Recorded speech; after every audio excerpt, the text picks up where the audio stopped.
Unha 22 da tarde aquí en Martin, en Tennessee, nos Estados Unidos de América. Estou no meu despacho na universidade. Son Antón García Fernández e dou pola benvida celtistas arredor do mundo a unha nova emisión en directo do Bar Celeste na Canle, do Bar Celeste en YouTube.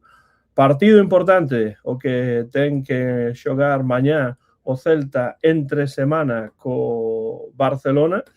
E, bueno, pois temos que falar dese partido, pero tamén da eliminación, da fin desa viaxe europea deste Celta 2025-2026 cunha nova derrota na casa en Balaídos a semana pasada, de novo perante a un Freiburg que foi superior ao Celta na eliminatoria. Disto e de moito máis falaremos porque estamos xa a chegar a esta recta final dunha tempada que, en canto a resultados, está a ser moi positiva para o Celta, malia esa decepción, pois non só pola derrota e pola eliminación, senón pola enorme diferenza de goles que separaron o Celta do Friburgo. Se tedes comentarios, por suposto, está aberto o chat, xa vexo por aí a Rubén Lomba, a Dinky, a Celtoia, e, bueno, pois, algúns dos habituais aquí no Bar Celeste, e outro lado da liña cibernética, preparados e preparadas xa os convidados. Está por aí, grazas a que a Universidade de Cambridge Xona está aquí para falar de fútbol, a nosa boa amiga celtista dende sempre, Susi Bugallo. Que tal, Susi? Hola, hola a todos os ouvintes, hola Antón. Bueno, pois aquí estamos un día máis con esa decepción que comentabas de eliminación, que un pouquiño esperada, porque xa viñamos cunha diferencia bastante grande do partido da ida. Bueno, quedaba ese resquicio de esperanza que non puido ser, e sobre todo o golpe de encaixar outra vez eses 3 goles. Pero bueno, como ti dis, o balance polo momento non é malo, a pesar dos últimos goles encaixados. Mira, aproveito, porque das mellores cousas que ten... Quería lembrarche iso, para que non esqueces Sí, iso. estaba a lembrarme de non esquezas de saudar.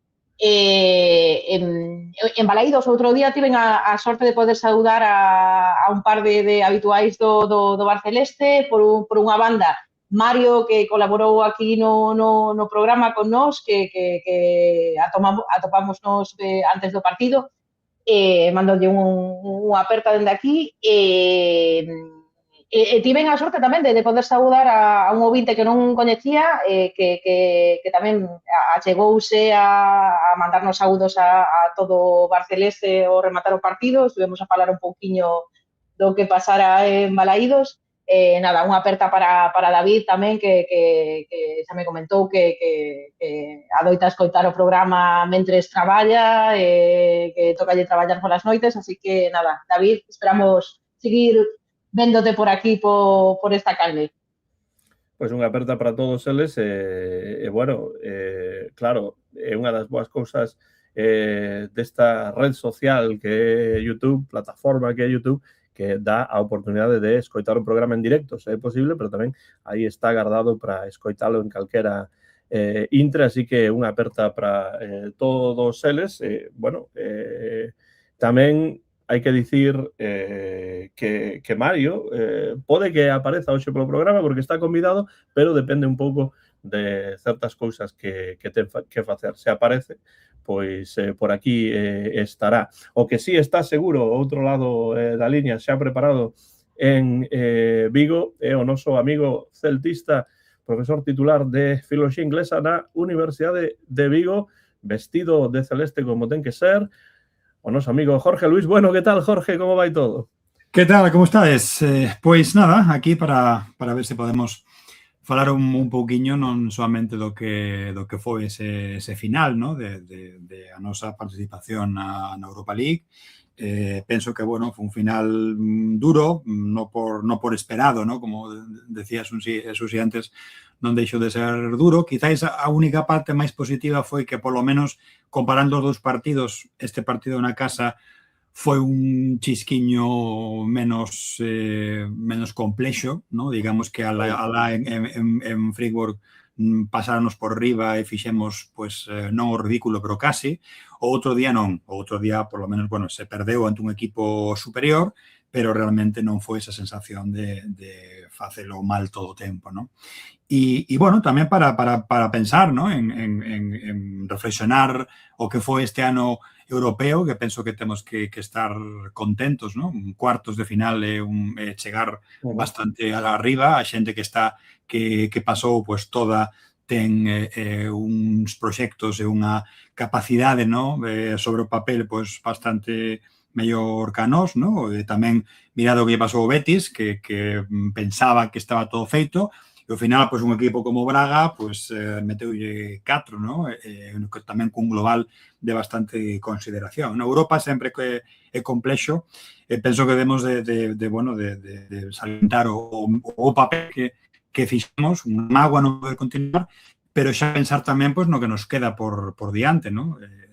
Temos que xa por fin centrarnos o 100% na Liga e ver, pois, esas opcións que estaremos, supoño, ata a última xornada sen saber que vai pasar, porque depende as casuísticas, as plazas, as opcións, pero evidentemente o que sí pasa é por facer un mellor papel nas xornadas que quedan, ¿no? Temos que subir a concentración, temos que bueno, non podemos estar con ningún tipo de relaxación, todo o contrario, é un punto clave. Temos esa sensación de estar, bueno, de ter deixado escapado oportunidades, pero tamén, pues, temos marxe para intentar pechar o curso dunha forma un pouco máis competitiva, pero hai que mellorar para intentar sumar o máis posible nuns partidos que son, pues, sobre o papel tamén máis complexos do que teñen os nosos rivais directos, ¿no? Entón, bueno,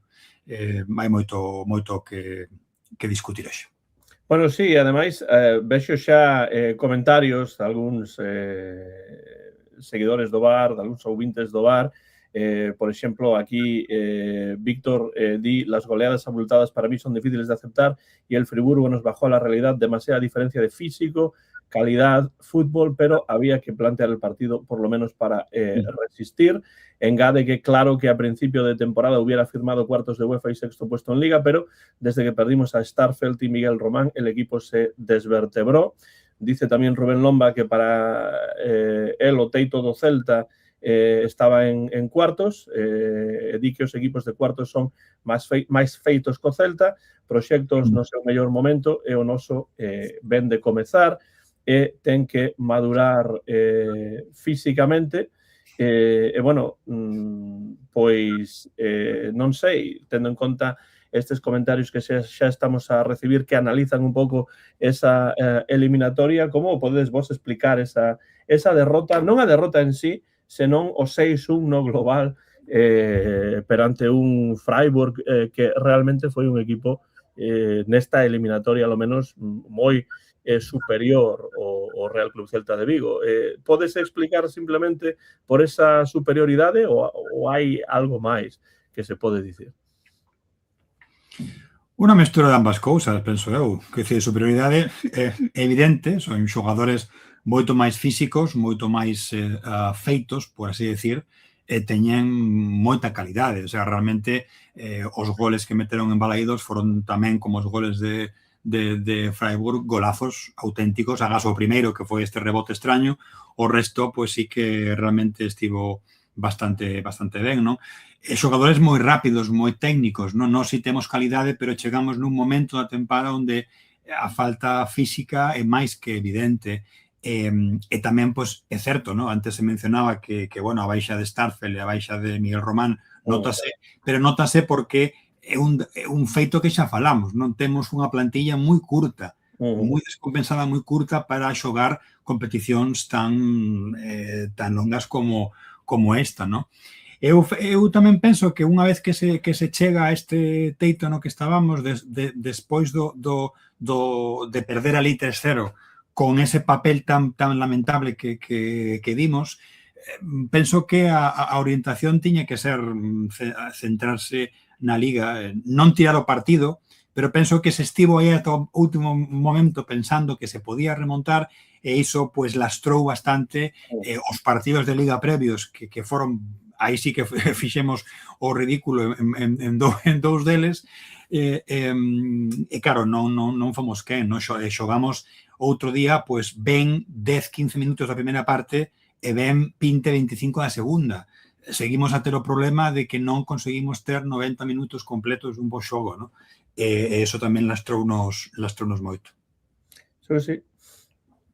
Sí, eu un pouco que engadira o que comenta Jorge, moi de acordo co que puntualiza. E claro, falando desa diferencia do Friburgo co Celta, o físico indiscutible. Sí que é certo que recordando as palabras de Joaquín a semana anterior, que dicía que a intensidade non era negociable neste partido, que había que sair de outra maneira ao campo. Sí que pasou, empezouse de outro xeito, a sensación foi outra, sí que houve eses primeiros 15 minutos da primeira metade, outra media oriña na segunda metade que se mostrou outra cara. O que pasa que, claro, chega un Celta moi cansado a esta recta final da tempada e ao final esa diferencia individual e técnica tamén, non só no físico co rival, pesa moito nun equipo que non destaca por tanta calidad individual, senón por un xogo máis colaborativo, máis de a falta de físico, a falta dun plantel que sexa moito máis amplo. Iso estános a pesar moitísimo, máis as baixas de Starfel, de Miguel Román, pois estános a pasar moitísima factura. Do máis positivo que eu destaco do partido dos xoves e sobre todo a cara que amosou o celtismo, a xente nas bancadas. Sí que é algo que sí que me gusta ver, porque a pesar da decepción, que ninguén saiu contento, sí que, bueno, todos agardábamos unha derrota ou unha eliminación, iso non era moi discutible, pero a xente estivo aí ata o final, o ambiente foi inmellorable. E comentaba polo chat privado que temos a nosa amiga Marta, tamén comentaba que ela que leva media vida indo a Balaídos, que non lembraba unha situación como esta, despois dun partido que non foi nin de lonxe extraordinario pola nosa parte dunha eliminación. A xente estivo aí animando o equipo. A verdade é que, a pesar de todo, sí que eu quedome un poquinho con esa sensación de estar todos a unha e de non baixar os brazos, polo menos pola nosa parte. Nos estamos a facer o que temos que facer. Aquí Marta di que quere que eu transmita da súa parte algo aos ouvintes do Barceleste e isto que di.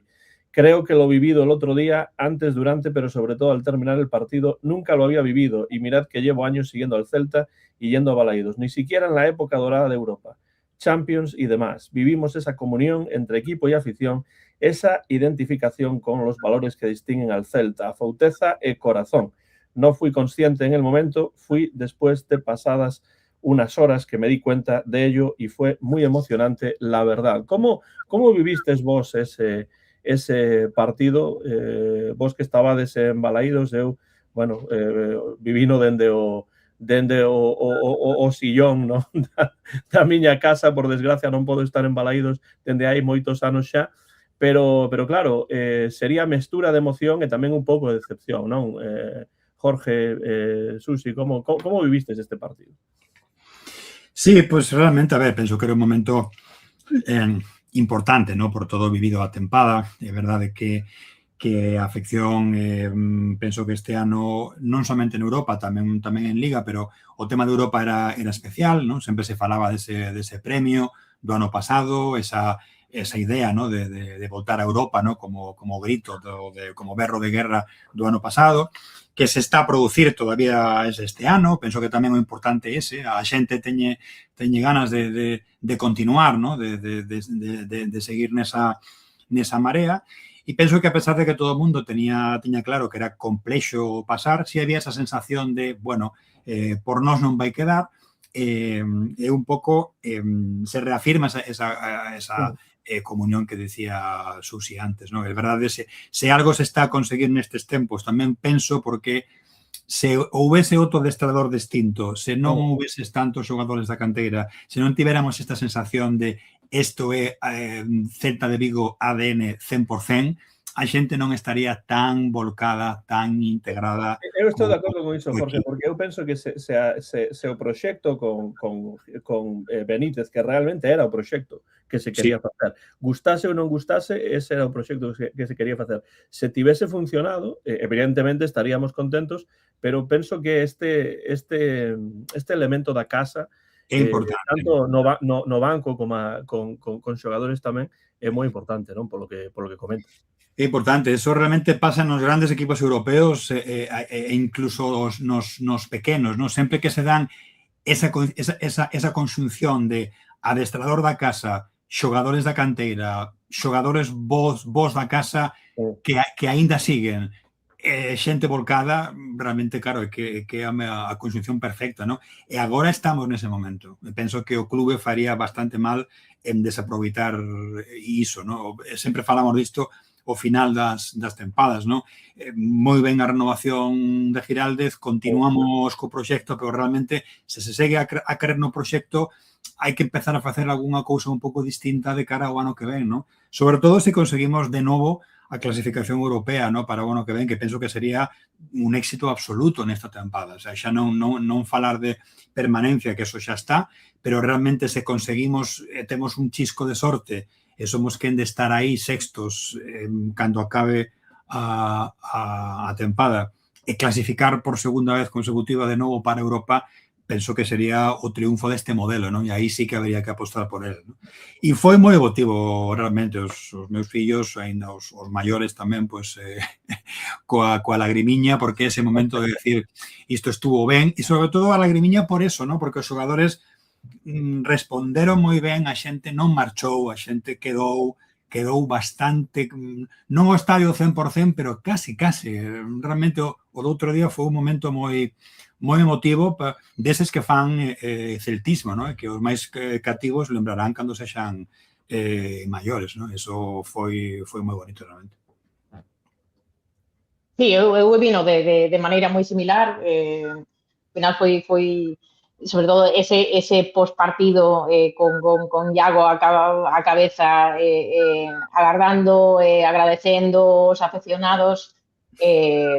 Sí, é un tema de identidade, ao final, o que estábamos a comentar, que con outro adestrador e outro plantel, non sei cales serían os resultados, pero que está claro que o sentimento de pertenza que teñen os afeccionados nestes momentos non sería o mesmo. Creo que iso é un acerto do clube, que veu dado un pouco pola situación na que nos meteu Benítez, que haberá que agradecerlle ao final que saíron as cousas grazas a él, pero sí que estou moi de acordo co que comenta Jorge, que se conseguimos por segunda tempada consecutiva clasificarnos para Europa, eu creo que a liña ten que ser esta. Eu totalmente remando a favor de que se tire da canteira e de que a Madroa siga creando este tipo de xogadores que suban ao primeiro equipo, pero hai que apostar un poquinho máis forte, e creo que a directiva debería estar, espero que estén a tomar nota do que está a pasar para bueno, tomar cartas no asunto e de cara a tempada que ven pois solucionar aspectos e non caer nos mesmos erros que se cometeron nesta tempada. Claro, o que pasa é que neste sentido estamos a decir isto prácticamente todos os anos, non? Despois sempre sae ese tema da economía, ese tema dos cartos e tal e cual, que, bueno, eu sempre digo que non sou experto en economía, nin teño interese en selo, pero tamén penso que se o Celta se clasifica por segunda ocasión consecutiva para xogar en Europa, iso fai que a tempada sexa dun éxito a un exitazo, evidentemente, porque xa non estamos a pensar no descenso, estamos a pensar en Europa. Pero pensar en Europa, eu penso que ten que levar consigo tamén un esforzo económico, non? Porque eu entendo que se fala moito Claro. de que dicíame alguén en redes recentemente, Dani Vance, unha aperta para él, que él lembrábame a frase de Garcés de que a xente non quere falar de economía.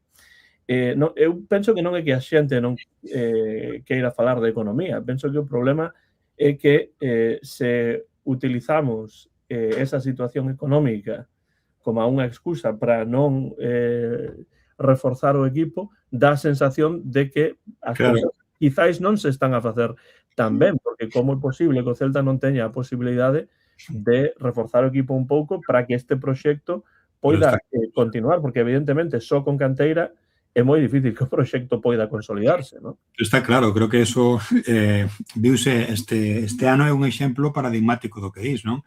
A canteira te pode permitir resistir, te pode permitir a permanencia, te pode permitir estar aí, pero para loitar para máis cousas, viuse que este ano é moi curto. O sea, non se fixo o investimento e a planificación precisa para ser competitivos, malo menos en dúas competicións, na Liga e na UEFA Europa League.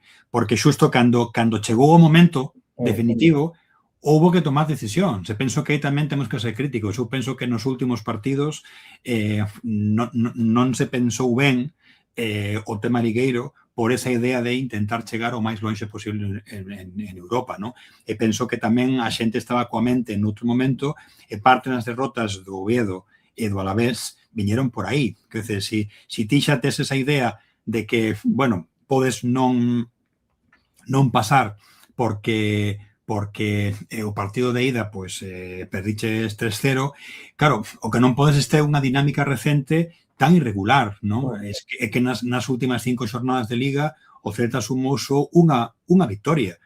Foron derrotas moi dolorosas, a de Oviedo, a de Alavés, e aínda que compensaras coa victoria no Valencia, claro, é que non é unha cifra, un momento, digamos, competitivo para poder estar nas dúas competicións, non? Entón, claro, non hai que falar de economía, claro, hai que falar de economía, pero hai que falar de economía de xogo. O sea, ti non podes querer disputar, é dicir, chegamos moito máis lonxe do que era previsto chegar coa plantilla que tiñamos, e que eso foi un éxito por iso, porque non se fixeron investimentos nin grandes cousas pensando en chegar nas dúas competicións. Case o de estar sextos non é un milagre, pero bueno, houve momentos onde bueno, foi unha mágoa perder esas oportunidades que tivemos con equipos bastante máis sobre o papel peores que a nós para dar ese salto na clasificación. É que con unha puntuación máis folgada é que agora mesmo nos enfrentaríamos aos 3-4 partidos que faltan moito máis tranquilos. Agora xa temos que depender outra vez do famoso 4%, non? Que agora é máis, non é un 4%, pero casi, non? Penso que houve, non sei se me escoitades agora. Sí, agora sí. Penso que houve un pequeno problema de conexión e, por tanto, non puiden escoitar o que Jorge estaba a comentar.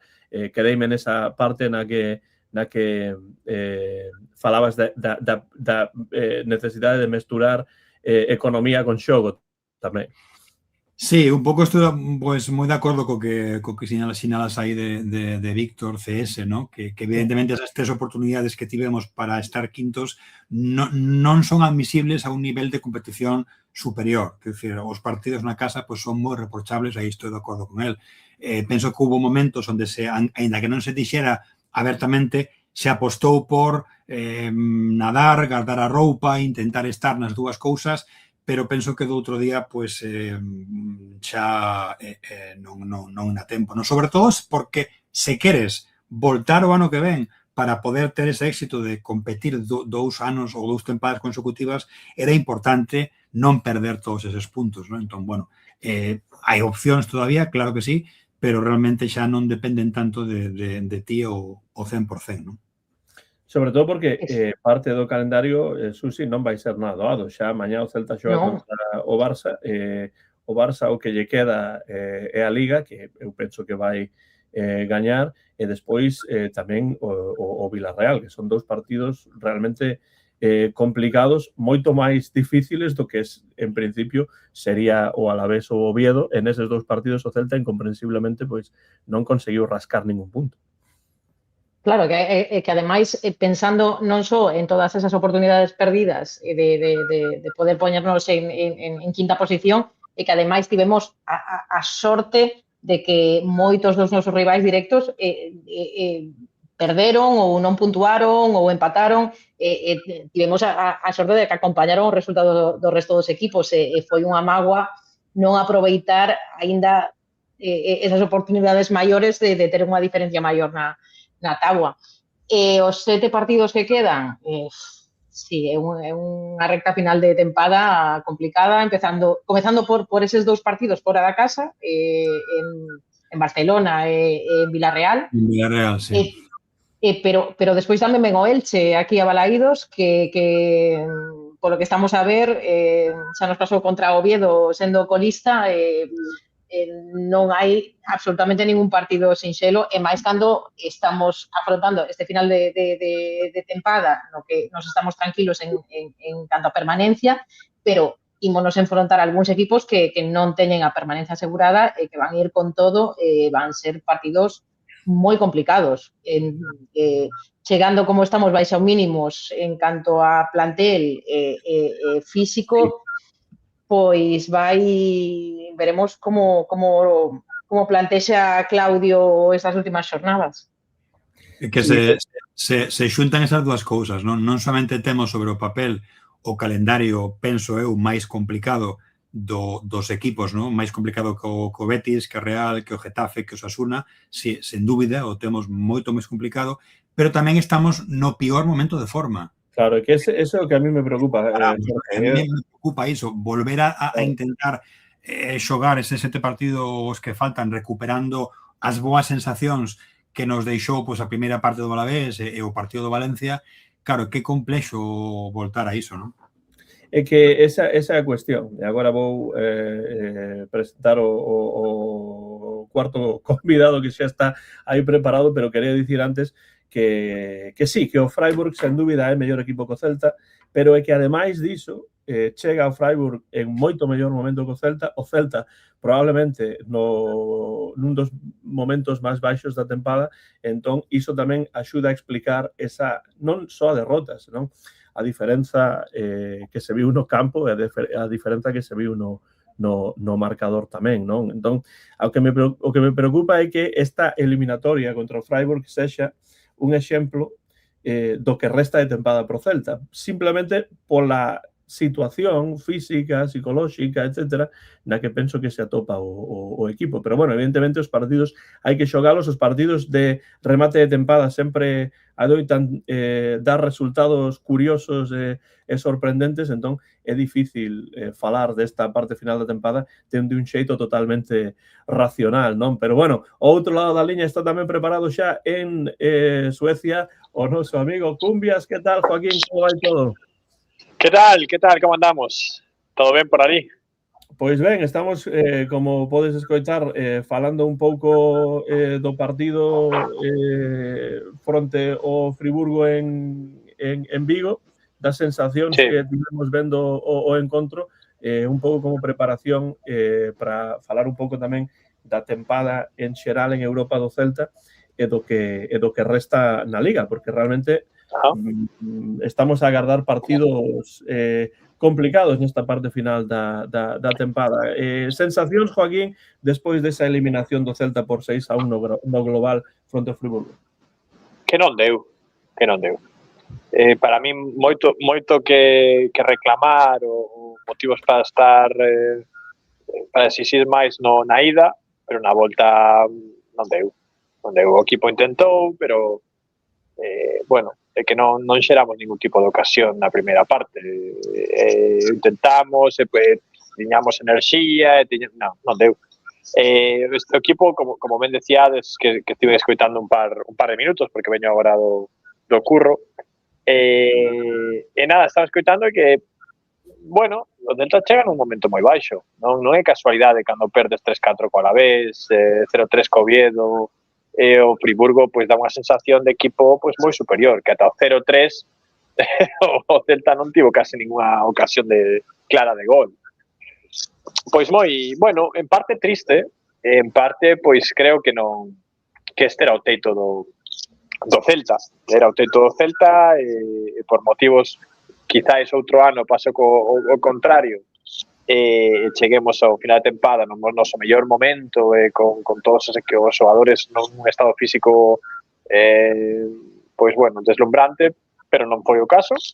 O Friburgo foi mellor, ganou, foi o xusto vencedor de eliminatorias, así que toca felicitar o equipo alemán, que fixo, non foi superior solamente de calidade, senón creo que el plantexamento, de madurez, demostraron merecer máis que a nós esa semifinal. É deporte, perdes, gañas, e cando perdes dun xeito xusto, pois tes que recoñecelo. Sí, estou de acordo. E ademais, dicía antes Rubén Loma nun comentario que a sección alemá foi tamén de 10 na súa visita a Vigo, e que realmente, teño que dicir que eu non sigo demasiado a Bundesliga, e bueno, evidentemente, pois non penso que sexa unha liga comparable, por exemplo, a Premier League, pero o que sí está claro que me gusta moito o xeito que teñen os alemáns de vivir o fútbol en xeral, non? Penso que está a ser, en xeral, pode haber, agora alguén dirá, pois tamén ocorren, por suposto que tamén ocorren cousas negativas no fútbol alemán, non? Pero en xeral, penso que hai un xeito moi natural e moi limpo, moi interesante de vivir o fútbol en Alemania, non? Dame esa sensación polo que vexo, polo que leo, sen seguir moito a Bundesliga. Creo que é unha liga de moito nivel, un nivel medio quizáis superior ao da liga, polo que estou vendo en Europa, dos equipos. Con, claro, un equipo moi dominador, eso fai que perda un pouco de atractivo, pero creo que sí, que o ambiente, a cultura futbolística de Alemania é moi do equipo da cidade, todos odiando o Bayern de Múnich, por según teño entendido. Sí. Pero sí, teña un amigo e unha amiga de Alemania, explicoume, pois sí, que ali é moi típico, pois se ti és de Düsseldorf, pois ti apoias o Düsseldorf, o Borussia Dortmund, o equipo, non hai esas cousas que extrañas que sí, eso, quizás pasa máis en España. En eso tamén falábamos, ¿no? Eso sí que son semellantes a Premier, ¿no? Non hai esta cousa de ti és do teu equipo e ademais do Madrid, do Barça, do Atleti, non sei que, non? Tampouco, non? En Alemania tamén é verdade que sí que tamén son moi de selección, ¿no? Sempre estiveron moitísimo, moi a morte coa selección nacional cando hai competicións nacionais, pero é certo que neso se semellan bastante o fútbol inglés neso, ¿no? De ser do equipo, do teu povo, da tua vila, da tua cidade, e non andar sempre con estas cousas, ¿no? Extrañas que temos por aquí, ¿no? Pero, bueno, é claro tamén que agora mesmo, vendo os 4 equipos que quedan na Europa League, pois son os que máis en forma están, os que mellor chegaron a este momento, que ao final, como adoita pasar case sempre, ¿no? E xusto a equipos que ninguén esperaba, penso que polo noso lado ninguén esperaba o Freiburg, ninguén esperaba o Braga, todo o mundo esperaba o Betis e o Olympique de Lyon, e ao final, pois, o fútbol tamén coloca as cousas no seu sitio, ¿no? E agora mesmo os 4, as 2 semifinais, van a ser 2 partidos bastante interesantes e seguramente ao final será unha boa final, ¿no? Tedes un favorito, algún equipo que vos gustaría que gañase a Europa League? Eu sí que o teño claro. Eu o que querería que gañase sería o Braga, pero non o que penso que non é o que penso que vai pasar, Eu vexo facilmente unha final Aston Villa-Friburgo. Pareceríame, son probablemente dos equipos máis en forma da competición. Si unha Pero, bueno, final Aston Villa-Friburgo pode haber un tanteo elevadísimo, Sí. Ollo, Sí. Pero, bueno, xa esas dúas semifinais, vendo como chegaron tanto Braga como Friburgo, vendo que pola outra banda están Aston Villa e Nottingham Forest, xa van ser dúas semifinais interesantes de ver. O Nottingham gañou o Bolonia, ¿no? Sí. Sí. Vale, estaba pensando eu porque non lembraba que cal era, sabía que estaba no Aston Villa o Braga, pero non lembraba o cor. Eu vou polo Friburgo, fíxate. Gustou o meu equipo.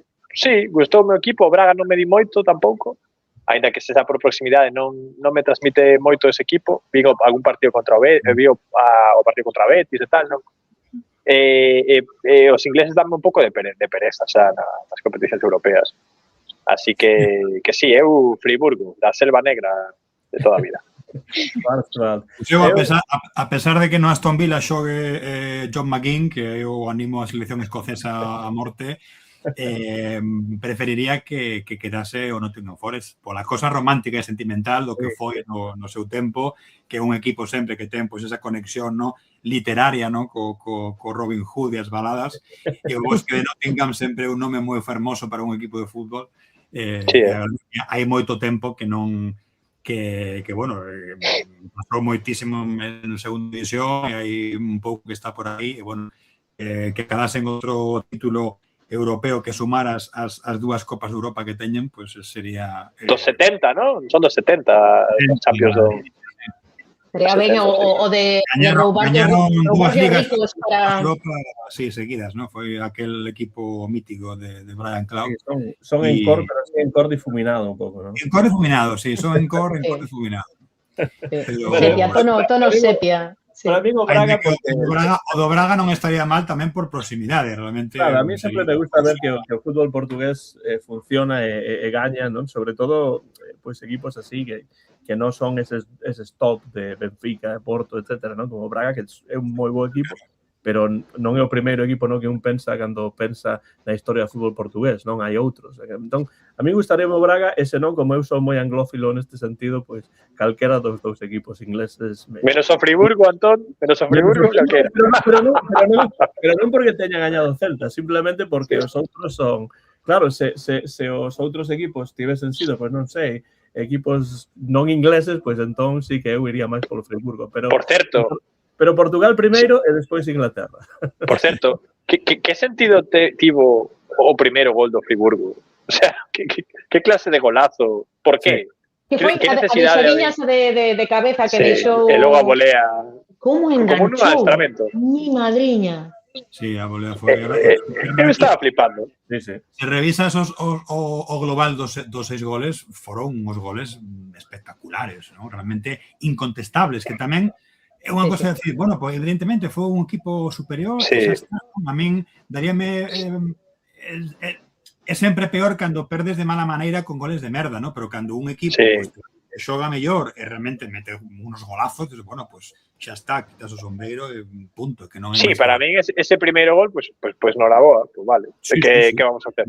Como defendes iso? O sea, bueno, vale, habrá que dirá, pues Aidú estivo mal tirando fora de xogo, tal. Bueno, sí, pero é que pode pasar.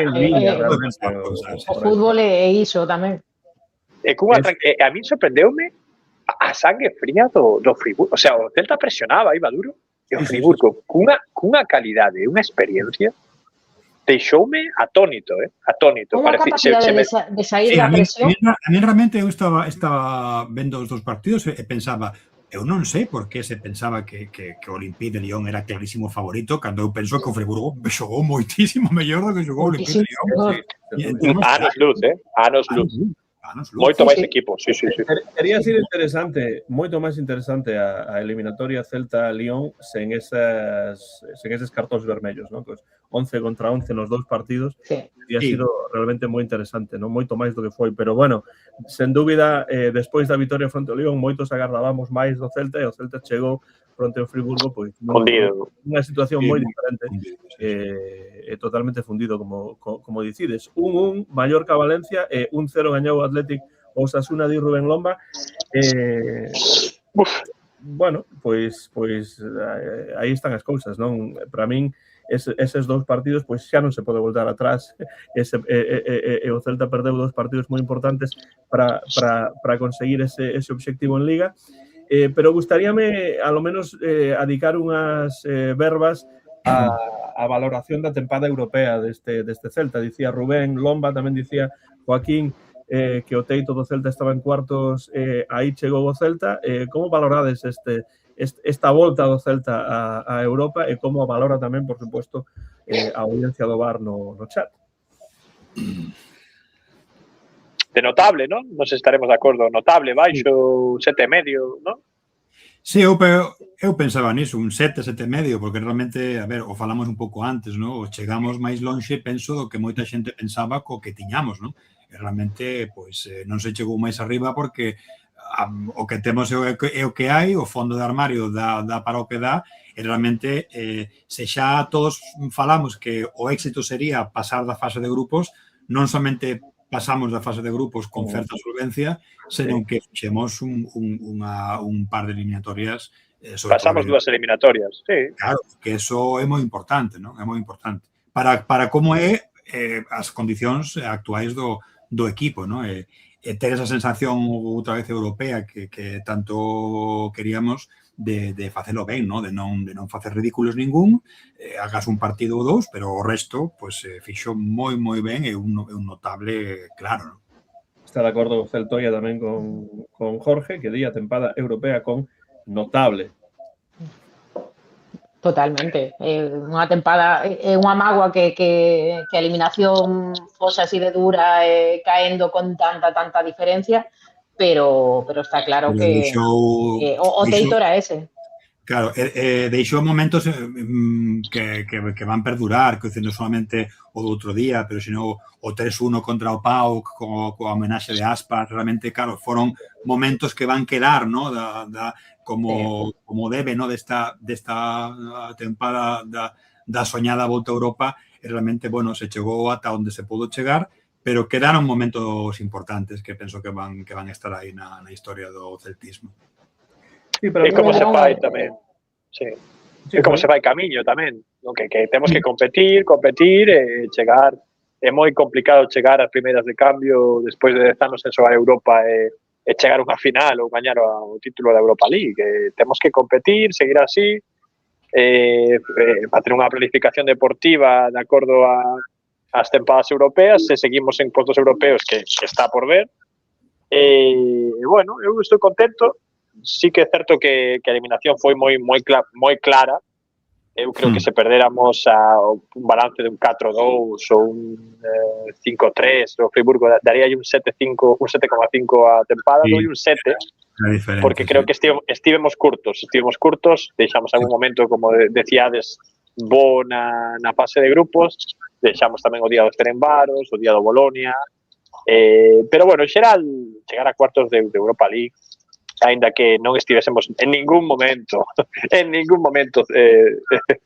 preto de pasar, pois de 7 como mínimo, sí.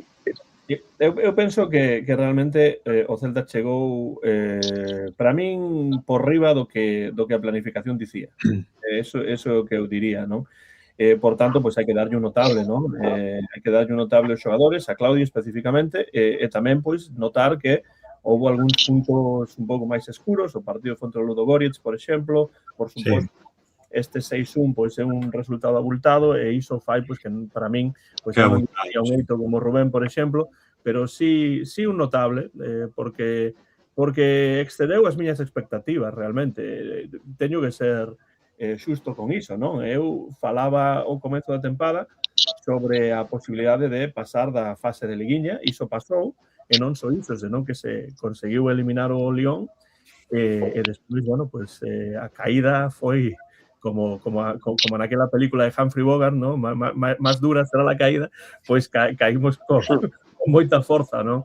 Esa era unha película de boxeo, pero bueno, non importa, é a mesma situación, non? Chegar arriba chegar máis arriba, eu penso, do que o Celta podía en canto a planificación, equipo, profundidade de equipo, eu mesmo diría calidade do plantel, bueno, pois rentable, como di tamén por aí Cine Español, sí que o foi, porque cartos sí que se embolsou o Celta, e sobre todo experiencia para moitos dos xogadores que formaron parte do plantel este ano. O que eu agardo é que se o Celta se clasifica unha vez máis para Europa, pois haxa unha planificación un pouco máis seria neste sentido para que ese teito pois sexa un pouco máis doado de rachar, non? Esa é a miña sensación, pero bueno, non se pode, hai que ser críticos, pero tamén hai que dicir as cousas como eu penso que son, entón o notable sí que yo dou, non? Penso que sí, sen dúbida. Algún xogador en particular, algún xogadores que vos gustaría salientar en Europa, porque isto ademais leva tamén o tema do aporte de Iago Aspas e o futuro de Iago Aspas. Aí está a bandeira sueca. Así que os dous. Supoño que Joaquín quererá poñer o énfase sobre os xogadores escandinavos, non? Os dous, para mí foron os mellores da Europa League e do mellor da tempada. Bueno, Viliot especialmente inspirado en Europa. Para mí, que creo que todavía, ¿no? O máximo goleador non sei se da competición, pero do Celta seguro, 5 goles en Europa League. Starfelt fixo moi bons partidos, incluso con un gol, se non lembro mal, contra o Lille. Entón, pois para mí, se teño que destacar, barro para casa, destaco os xogadores suecos, sen dúbida. Sí, eu penso que estou de acordo. Penso que se falamos solamente da competición europea, penso que foron máis determinantes, non? En termos xerais. É verdade que outros aportaron e a xente lembrará outras cousas, pero en global, en canto a xogadores que aportaron os máis partidos posibles en Europa, era claro, non? Era claro que eses dous están aí arriba e realmente tamén notamos moitísimo a falta dun deles e a baixa forma nos últimos 2 partidos do outro, non? Entón, claro, realmente é así, foron os 2 xogadores mellores que tivemos en Europa League de lonxe, non? Sí, estaba a ler o que poñía Rubén Lomba mencionando a Rueda tamén, que fixo unha actuación tremenda, sobre todo en algúns dos últimos partidos. E logo sí que houve xogadores que tiveron como claros escuros durante a Europa. Borja empezou moi ben, pero o cansazo notouse moitísimo de cara ás eliminatorias. Vimos destellos moi bons de Iago cando lle tocou xogar tamén, colaborando con goles. E logo, bueno, antes da lesión, Miguel Román estaba a ser un xogador moi determinante tanto en Liga como na Europa. Unha mágoa tamén pero bueno, sí que eu coincido que a nivel global os nosos representantes suecos fixeron moi bo partido. E Brian Zaragoza fixo tamén boa. Quero dicir, os seus mellores partidos foron en Europa League. Non estou de Eu esquecín a Brian Zaragoza do Reino. O que pasa é que, bueno, pois non chegou ao final. O partido con Lille, sempre falamos, non? Que foi o mellor. Porque eu sempre lle meto palos a Brian Zaragoza, pero non é certo que na Europa League fixo un par de partidos decentes e tal. Sí, unha mágoa. Se Brian Zaragoza, Joaquín, volta a selección española, será por eses partidos de Europa e non por o seu traballo en Italia. Está claro. Creo que temos, Brian Zaragoza máis eu, temos máis ou menos as mesmas posibilidades de ir convocados agora mesmo. Non sei se terás ti algunha máis que el. Bueno, mañán xogo, Se está Luis de la Fuente vendo o partido de Liga Amateur Sueca Fútbol 7, pues igual ve algún recurso para ir. Sí, bueno, eu estou de acordo co que dicides, non? Pero claro, hai unha imaxe para min da eliminación do partido de volta en Balaídos que ten que ver con Iago Aspas, que ese Iago Aspas que está a ver o partido dende fora, que está a quentar para entrar, marca o Friburgo e patada a bandeiriña do córner, non? Claro, frustración, evidentemente, polo resultado, por non poder aportar. Pensades que iso é, en termos da internet, un meme do que pode ser o futuro de Iago Aspas, no sentido de que o mellor esta sí que é a derradeira tempada de Iago, porque sí que aportou en partidos en Europa, pero el penso que sabe que non está agora nunha situación na que pode aportar dun xeito totalmente decisivo, non? Bueno, pero tamén falamos de que, a ver, eu non sei se terá decidido xa o que vai facer ou non, pero penso que sí que merecía, non? Un xogador como él merecía unha tempada final onde a xente soubese que ao final desa tempada vai deixar o fútbol, non? Merecería ir polos campos de todo o país e de toda Europa, se pode ser, despedíndose, ¿no? Con esa última tempada, ¿no? E penso que vai depender bastante de se finalmente acadamos a clasificación europea para non que ven ou non, ¿no? Se voltamos a Europa outra vez e se conseguimos continuar, é verdade que, a ver, a cousa vai ser un poquinho mellor porque o que falábamos antes da experiencia xa vai estar aí. Van ser xogadores que xa teñen polo menos a experiencia previa de ter chegado ata cuartos de final, ¿no? Se ele continúa e se hai, pois, o que tamén falábamos, ¿no? De un pequeno apoio ao proxecto para realmente intentar facer algunha cousa máis, pois eu penso que pode ser a súa derradeira tempada, non? Pero supoño que serán factores que dependerán moito de como se atope o final e de se nos clasificamos ou non para ese último ano, non? Penso que se non nos clasificamos vai ser complexo que quede outro ano máis, aínda que sexa o ano de despedida. Sí, eu creo que esta temporada soa bastante a despedida despois da homenaxe que se lle fixo en Balaídos, claro. Un poquinho iso, pero polo que vi todo o mundo non o ten decidido e sí que coincido con Jorge que dependendo do que pase coa clasificación europea, pois pode influir bastante na súa decisión. Eu teño unha pedrada. Teño unha pedrada. O Celta creo que vai fichar a Brais Méndez e Brais Méndez vai ser o que teña o número 10. O sea que Aspas creo que se va a retirar. Creo que van a coincidir as dúas cousas. Non sei por qué teño esa pedrada de que vai vir Brais e vai ser o que leve o 10 despois de Aspas. Pero mira, aquí non se pode facer como na NBA, retirar o número 10. No. Claro que se pode, non é típico. Non é típico, pero se pode facer, claro. Non é algo que se fai moito, sí. Pero sí, é unha cousa na que pensei vindo aos últimos partidos da Real Sociedade, sobre todo a final de Copa, claro, que de repente con un adestrador as cousas están indo moito mellor, pero non está contando moito con Brais. Eso notase. É un xogador como a él, pues estará receptivo, ¿no? a movimentos dese tipo bueno, non sería unha volta mala, realmente. Non, para nada. Ao contrario, xa foi unha saída que botamos de menos no seu día, porque realmente para min era un xogador, naquel momento cando se foi, era un xogador determinante, e tamén pues non se fixo nada porque quedara, bueno, pode ser. Só quero decir que o que levou o 10 no Barcelona despois de Messi foi Ansu Fati e o que levou o 7 no Madrid despois de Cristiano foi Mariano. O sea que o listón está moi baixo. A saída de Messi do Barça non creo que quero pensar que a Aspas imos lle dar unha despedida máis acorde co que representa que lle deron a Messi no seu momento.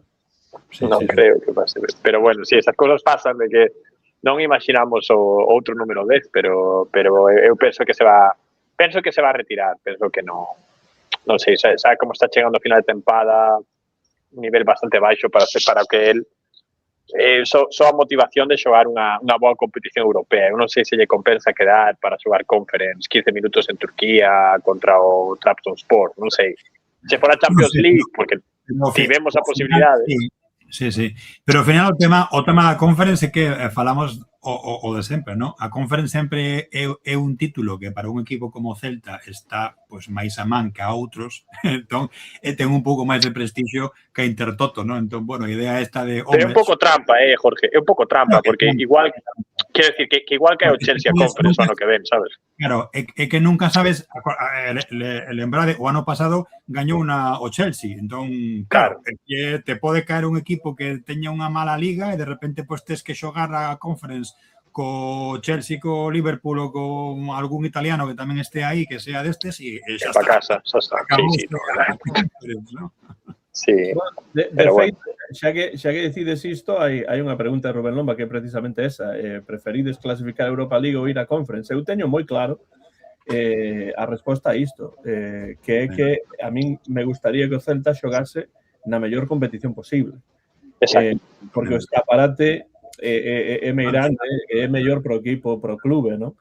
Ten o Celta máis posibilidades de gañar a Conference League? Lóxicamente, penso que sí. Pero iso non quere dicir que vaya a gañar. Entón, penso que o importante é que o Celta se clasifique para unha das dúas, pero eu sempre quero que chegue o máis longe posible, non? Prefiro xogar a Europa League, porque tamén penso que se o Celta fai unha boa planificación pode chegar máis longe, pero esa é a cuestión.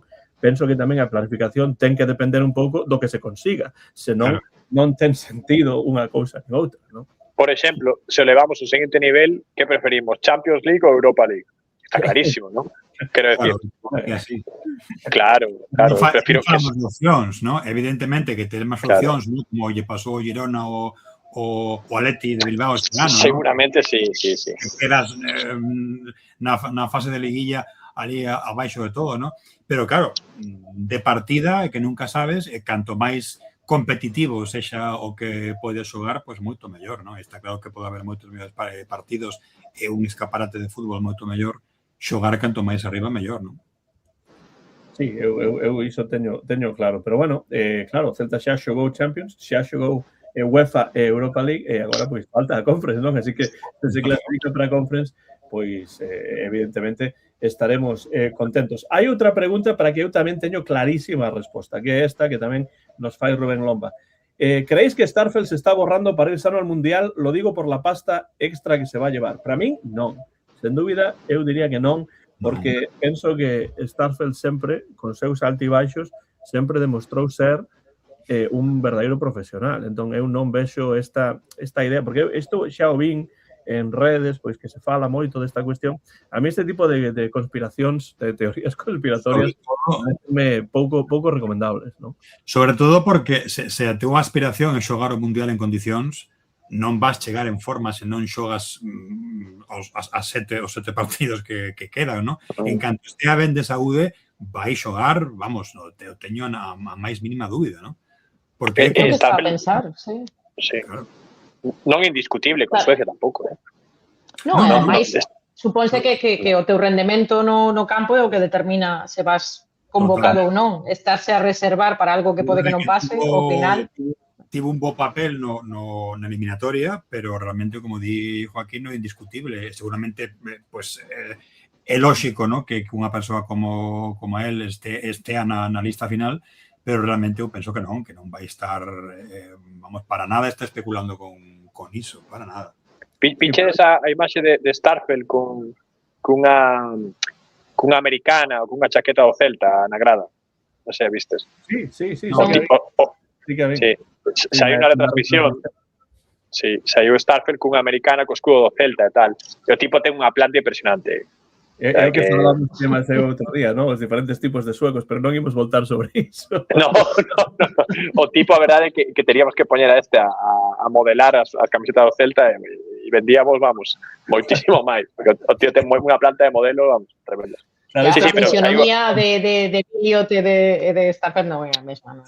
Eu teño un amigo que di que Brad Pitt ten feito moito nos Estados Unidos pola ensinanza do español, polo ensino do español, porque é unha fotografía que se utiliza moito para a descripción e para as comparacións das clases de español. Penso que Starfelt podía facer o mesmo para a venda de camisolas do equipo. Moi elegante. A mí un moloume, a americana o Celta estaba bien, pero claro, cando unha proba igual veo no espello e non son cara Starfelt tampouco. Non hai que fiarse de, pois eso, de esta xente que ten unha moi boa planta.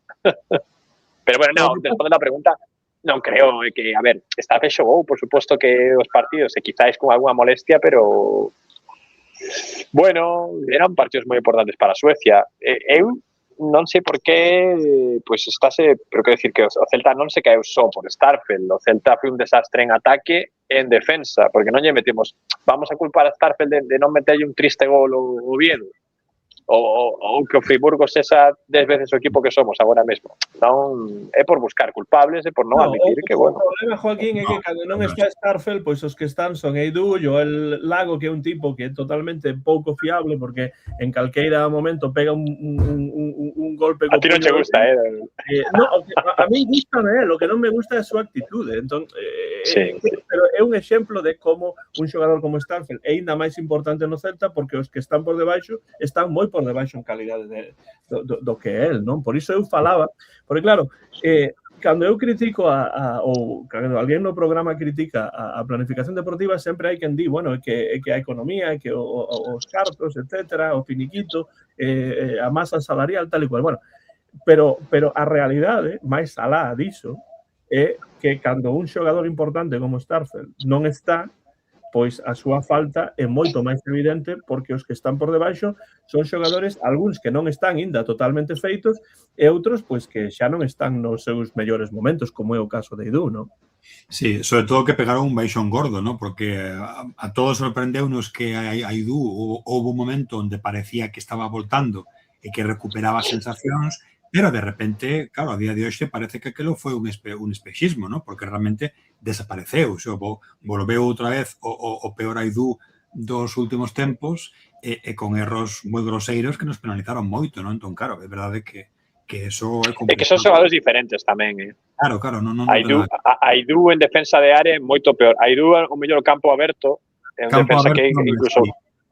Claro, pero en defensa de área, a tapar centros e tal, Starfelt é un fenómeno. Un dos mellores xogadores da Liga, tamén, fútbol escocés, xogou moitos anos, fútbol sueco, moito centro, balón longo e tal. Eidú non se manexa ben neses tempos. Entón, eu creo que tamén, pois quizáis deberíamos... Home, é fácil decilo, non? Pero a encerrada que nos pegamos, que fixemos en Friburgo na ida, pois quizáis non foi a mellor idea con Eidú defendendo a área.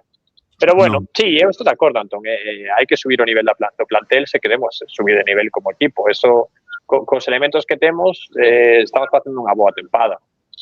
Claro. Pero bueno. Sobre todo, a ver, o que nos falta, non? Os partidos que faltan, eu penso que temos que intentar, a ver, está claro que xa non solamente a irregularidade, ¿no? que nos pasaron nas últimas 5 xornadas, ¿no? Temos capacidade para xerar ocasións, pero en moitos encontros penalizou moitísimo a falta de contundencia atrás e esa desconexión en momentos concretos, ¿no? Que parece que algo fai clic na cabeza e esquecemos o partido, ¿no? Se conseguimos reducir eses erros individuais e intentar manter o ritmo competitivo durante os 90 minutos, que segue sendo unha materia pendente, pues temos opcións, ¿no? A marxe un pouco estreita, pero bueno, temos que pensar en facer estas cousas para axustar eses 7 partidos que quedan, ¿no? E logo, pensando no futuro, pues evidentemente hai que reforzar cousas, lógicamente. Eu vexo moi complicado, que o Celta clasifique para Europa, verdad? Eu vexo moi complicado. É complexo, falamos diso. Penso que estamos, non sei que porcentaxe haberá, pero estamos outra vez falando pois daquel famoso 4% cando nos salvamos, ¿no? Aquel ano. Agora o mellor hai algo máis, pero realmente estamos aí, temos o peor calendario, o máis axustado, e chegamos a un punto de forma bastante feble, non? Entón, claro, se xuntan as dúas cousas. Alguén decía por aí que dos 7 partidos, claro, que son 21 puntos, que son moitos puntos de Dios. Realmente, a ver, é que estamos falando de un montón de puntos, ¿no? que gañando 3 partidos que xa está. Eu tampouco teño tan claro, porque...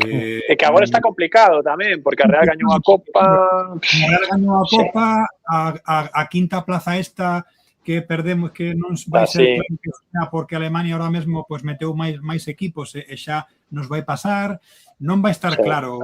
Entón, claro, o reparto vai ser complexo. Pero eso depende só do que fagamos nós, vai depender do que fagan os demais tamén. Home, se quedamos quintos, clasificamos. O sea, nese sentido, quero dicir, pero sí, claro. Está moi complicado. Claro, pero hai que quedar quintos. Pero o que é impepinable é o que tens que facer ti. O que tens que facer ti é intentar ter os deses 21 puntos que faltan, ter a mirande parte. O sea, non podes de repente, pues, os vindeiros 5 partidos non podemos gañar 1 dos 5. Entón, xa sabemos. Aí están os partidos que restan. Agora que aprendín a meter fotos, xa meto fotos. Isto é un nivel. Antón, quita do Friburgo dali. Quita do Friburgo. Está aí porque tiña que facer pantallazos, senón non podía. Bueno, ademais sí que digo, pon aí aggregate tamén, ¿no? O global, aí sí que é un golpe duro, ¿no? Pero bueno, o primeiro partido mañá, Barça, despois Villarreal, despois e despois o Atlético de Madrid. E que esas 3 saídas prácticamente seguidas co Elche de visita no medio 0 de 9. Son 0 de 9. moi complicadas, ¿no? Barça, Villarreal e Atlético de Madrid. Non quere dicir que non se poida arrincar puntos aquí e ali, non? Pero claro, é difícil. Claro, é que xusto, claro, é xente que se está non a xogar cousas, pero, bueno, a xogar cousas e a mantelas noutros casos. Quero dicir, o Barça non perder puntos, o Villarreal a estar aí onde está colocado, o Atlético de Madrid o mesmo, o Levante estará xogándose seguramente a permanencia. Entón, claro, temos un montón de partidos complexos, ¿no? Claro. En teoría, un partido como Elche ou Atlético de Bilbao, a priori serían 2, pues que poderíamos gañar, como están os equipos agora mesmo, pero claro, tamén temos o mesmo do Alavés e do Oviedo e pasou o que pasou, non? Entón, claro, a ver, o fútbol é así, que sí, o fútbol é así, quero dicir, non é impredecible, podemos plantarnos en Barcelona mañá e gañar o partido, pero non é o normal. Barcelona, o normal sería Palma, como fixemos con Madrid. Aparte, mirade, os desplazamentos son na casa do Barça, do Atleti e do Athletic Club, e logo os que veñen, bueno, do Villarreal, e logo os 3 que veñen aquí a Balaídos estánse a xogar a permanencia. Así que... Bueno, xogamos na casa, pero bueno, tal e como estamos a facer na casa últimamente, tampouco é seguridade de nada. Di aquí Manuela González que en B-Soccer 47% de repetir Europa League, 26% Conference e 27% unha locura eso. 27 en terra de ninguén. É unha locura. Non sei en que basean esas porcentaxes. Pero bueno, 27% me parece unha burrada con este calendario. Dan moitísimo máis do que nos pensábamos, ¿no? Vai descender o Betis por administrativamente ou que pasa? Ao Betis que lle dan 70% ou 80%, porque non sei. A mí sabe, non sei, moi complicado. Non. Europa volveuse ciclista de repente. Sí, B-Soccer. A ver, non vexo ningún partido tal como está o Celta sinxelo, as saídas, quizás o Atlético, pois mira, se ocorre o mirar, bueno, que o Arsenal tampouco está moi fino, pero se clasifica a final da Champions e tal, quizás coincide un Atlético ali que xa non se xoga nada, está totalmente centrado na final da Champions. Esa pode ser a única cousa. E a día de hoxe, co Arsenal, calquera cousa pode pasar. Son 2 equipos que están moi parellos, poden facer grandes partidos ou poden facer cagadas inmensas. Entón, claro, vai ser unha semifinal moi interesante. Vai ser tremendo iso. Vai ser tremendo. Un equipo que tiña a Premier totalmente gañada, por suposto, que sabes, gañadísima. E de repente, pues pasoulle como o Celta. O Celta é o Arsenal de la Liga. Medo, realmente agora é unha final de... Un baixón, tal, e xa non depende de si mesmos, é tremendo isto. E despois, o Atlético Madrid, cantos anos despois do último título, ten unha final contra a Real Sociedade, tal, nada, non hai xeito. Esa semifinal vai ser tremenda para as dúas partes. E logo, pois, para min, o que gañe, pois, perderá contra o Bayern de Múnich, posiblemente, ou contra o Paris Saint-Germain, pero bueno, todo... A ver, por estas cousas dos lados, no? É que a final da Champions era outra. Quero dicir, PSG-Bayern, a día de hoxe, esa é a final de Europa. Sí, claro. Son dous equipos que en mellor forma están, non? Entón, bueno, o Friburgo, cuidado, o Friburgo, cuidado. O Friburgo. Europa Champions, non... O Friburgo, estou flipando, pero que nivel ten a Bundesliga? Ti estás xa vendo unha Supercopa de Europa Bayern-Friburgo, o sea, xa estás aí... O Friburgo que vai oitavo ou noveno na Bundesliga, pero oitavo ou noveno na Liga vai o Getafe, o sea, que é o nivel da Bundesliga realmente? Que locura, porque o Friburgo, eu digo sen ningún tipo de exageración, para mí foi o mellor equipo que xogou contra o Celta este ano, o mellor, sen dúbida. Contando Madrid, Barça e Atlético que irades. Non digo que Friburgo sexa o mellor equipo que a eles, porque seguramente, bueno, nunha eliminatoria europea, pero para mí falábamos do Bolonia, do Lyon, en canto a rivais complicados, e o Friburgo nada que ver. Pasa por riba de calquera deles. Bolonia, sí. Sí. Ás veces pasan así, son tamén momentos, tamén é injusto, non? Porque o Celta agora é un flan. Pero bueno, claro, increíble como... Esa é a cuestión, aí é onde eu quería chegar, como o Celta chega dende o vosso punto de vista despois desa derrota fronte ao Friburgo, despois dos partidos perdidos en Liga anteriormente a ese partido fronte ao Friburgo e despois de ter unha fin de semana na que non xogou, pero agora ten que xogar entre semana co Barça. Como pensades que chega o Celta a ese partido que aí vemos na parte superior dereita da pantalla? Por suposto, o horario é horario de Tennessee, 2:30 da tarde, que toca 9:30 da noite en España. A ver, Celta Elche, 7 da mañá. Que celo, non? Hai algúns a 7 da mañá e tal, pero o de mañá é ás 2:30 da tarde, xustamente cando rematan as miñas clases, así que poderei ver parte do partido. Como credes que chega o Celta dende o vosso punto de vista despois desta situación de perdas de partidos, de eliminación en Europa, desta recta final, que son 7 partidos pois potentes, ¿no? Mentalmente destrozados, creo. Eu creo que chegan destrozados non por desmotivación, senón por moito estímulo, moitos sentimentos, da sensación de que a tempada rematou xa. Claro. Eu creo que con toda a euforia de pasar contra Lyon, de repente, pois a remontada do Alavés, perder contra o Oviedo, agora perdemos tal. Eu creo que mentalmente os xogadores non sei se terán a forza e o carácter para dar a mellor cara nestes 7 partidos, porque a sensación que teño eu é que de que xa están vacíos, física e mentalmente, que non teñen máis. É a sensación que vexo un Celta non superado, pero xa pois con gañas de verán, de resetear, de que veñan 4 ou 5 xogadores novos, de que marchen outros 4 ou 5 e de comezar de cero unha tempada, porque son moitos partidos dun Celta que custalle moito xerar ocasións, un Celta que custa moito ter dominio do partido, moi mal atrás. Para mí chega no peor momento da tempada, por eso non lle dou casi ninguna posibilidade. Antonio Pérez di, pico de baixa forma pasado, só se pode mellorar. Este é un xeito máis positivo de ver a situación, non? O Gallá. Dalle, Antonio, aí... Claro, que fale alguén máis positivo, veño. Non, a ver, eu coincido en que estamos no peor momento da tempada, indiscutible, e aparte falábamos antes que chegamos onde chegamos con canteiráns, con moi pouco xogador veterán no campo, e para moitos xogadores teñen moi pouca experiencia en primeira división e tiñan cero experiencia ata este ano en Europa, en competición europea.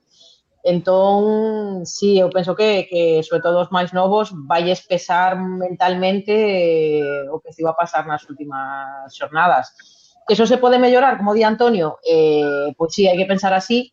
Eu o que agardo é que, claro, a primeira que chega é xogar contra o Barça, que a priori hai moi poucas posibilidades de gañar o partido na súa casa, pero bueno, eu o que sí que espero que pase é que a imaxe que demos, que recuperemos, que nos reencontremos co gol, que empecemos a xerar máis oportunidades, que iso axude nas vindeiras xornadas a que os resultados empecen a acompañar un pouquiño máis, pero se nos metemos nesa dinámica de chegar a la Barcelona, encaixar outros 3-4 goles, e voltamos para Vigo con unha saca de goles na chepa, iso vai nos afundir ainda máis.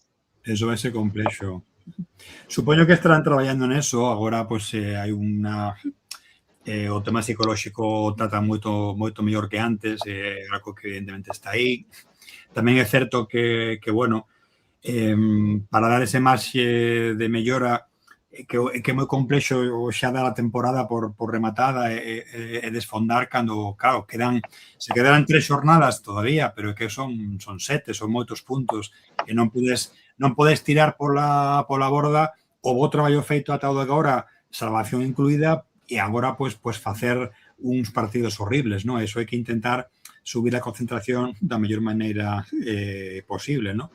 E tamén é certo que non está mal ter ese primeiro partido contra o Barça, porque se xa contas con que non é un partido sinxelo... Sí, como de Toya, non?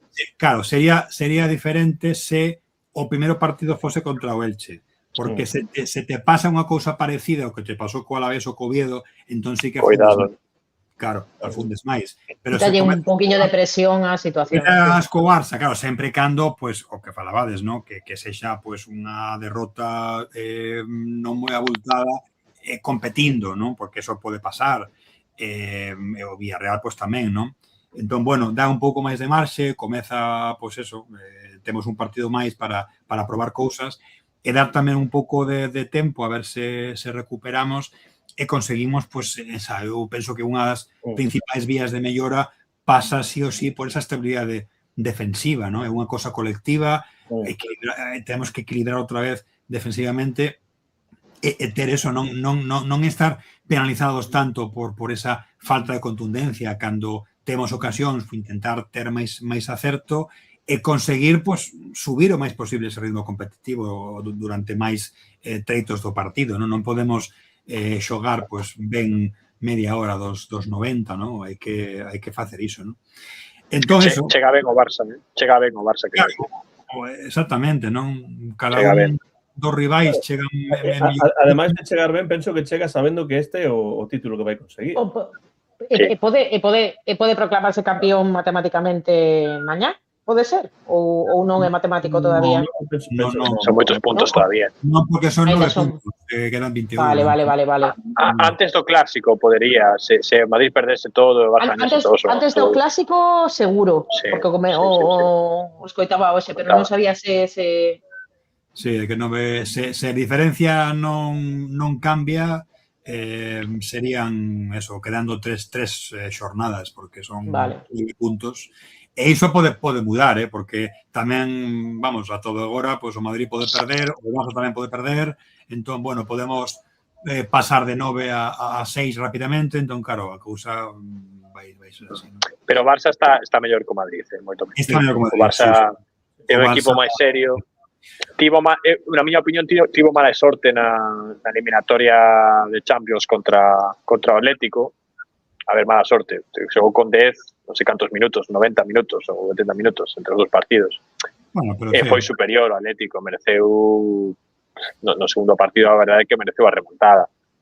En a Liga está intratable, va gañando, vamos, o Madrid está pinchando partido sí, partido tamén, e o Barça eu creo que chega nun bon momento agora mesmo. Moi perigoso Lamine, moi perigoso Pedri, xogadores. Vai conceder. É fácil marcarlle o Barça, pero a tromba ofensiva que ten é moi dura. tamén te marca fácil el, entón, claro, é un partido... Marca moi sinxelo, sí. Eu vexo un partido moi difícil nese sentido. É verdade, sí.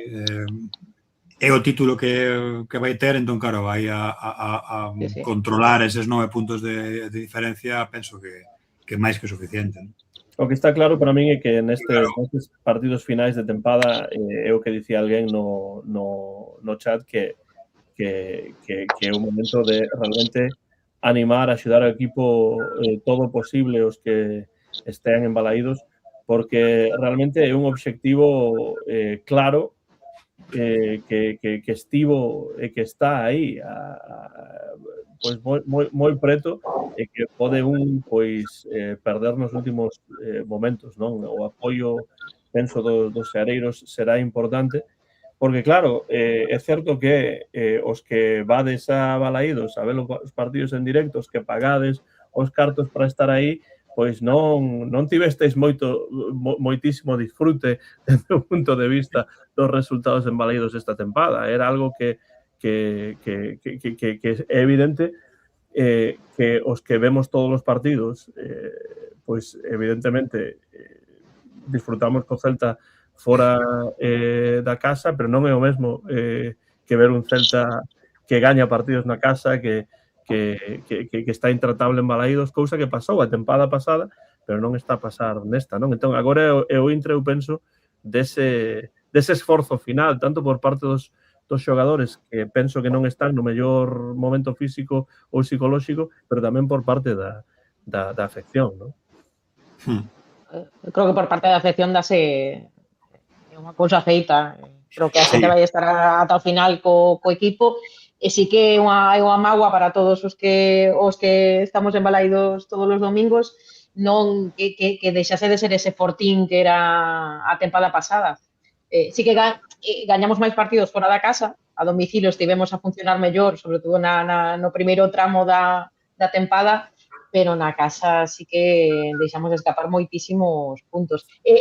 Falando do que comentaba Jorge, de recuperar esa contundencia en defensa, que coincido totalmente, eu penso que recuperar esa contundencia vai influir ata incluso en Radu, eu vi un Radu desquiciado no último partido, enfadado, berrándolle a súa defensa, e creo que ese baixón defensivo que estivemos a dar nas últimas semanas pasoulle moita factura ao noso porteiro tamén. Entón, eu espero que se recuperamos un poquinho esa contundencia, esa estabilidade en defensa, imos recuperar tamén a mellor versión de Radu, porque sí que estou a ver un Radu moito máis inseguro que do que estábamos acostumados. Baixou o nivel Radu, sí. Bueno, baixou o nivel... Tamén baixou o nivel porque tamén tivo que ver con iso. Ata o de agora sentiuse máis arropado cunha defensa que estaba máis organizada, sobre todo porque non eso por suposto, sí. Bien organizada, ¿no? Porque Starfel se encarga de colocar xente e claro, eso xa empezou a facelo el. Cando non está Starfel e ti tes que colocar, chega un momento en que bueno, xa non estás tan o 100%, ¿no? Porque realmente estes goles últimos moi poucos foron de decir, pues podría ter feito máis, que foron goles incontestables, ¿no? Entón, claro, é verdade que sí. Que baixou un pouquinho o rendemento. Eso está claro. Di aquí Abraham que la afición del Celta animó mucho este año, incluso en los peores momentos, y sin embargo, el Celta no lo hizo bien. Eso hace pensar que puede ser que no sea cierto eso del jugador número 12. Bueno, eu penso que o do xogador número 12 é unha cuestión psicolóxica, non? Non unha cuestión de que realmente xogue cun xogador máis porque xoga na casa ou que vai marcar máis goles por iso. Pero é unha cuestión, é unha metáfora psicolóxica, non? Realmente. Entón eu penso que sí, que en Balaídos a afección é o xogador número 12, pero ás veces ese xogador número 12 non é dabondo para gañar partidos, non? Evidentemente, este ano está a pasar. E di tamén Celtoia que o ano pasado, pois, a primeira parte da tempada foi máis de estar intratable, non? A segunda, pois, foi un pouco máis semellante. Máis ben correu agora. Mais ben estes anos, en vez de o número 12, fomos o 11 3/4, porque sempre tivemos unha parte do estadio aberta. Sí, efectivamente. Sí. Certo. Sempre mercado ter caldeira, porque claro, levamos 10 anos que unha stand que outra, pues nunca temos, ¿no?, esa posibilidade de facer. Sí. Eso tamén nota. Sí.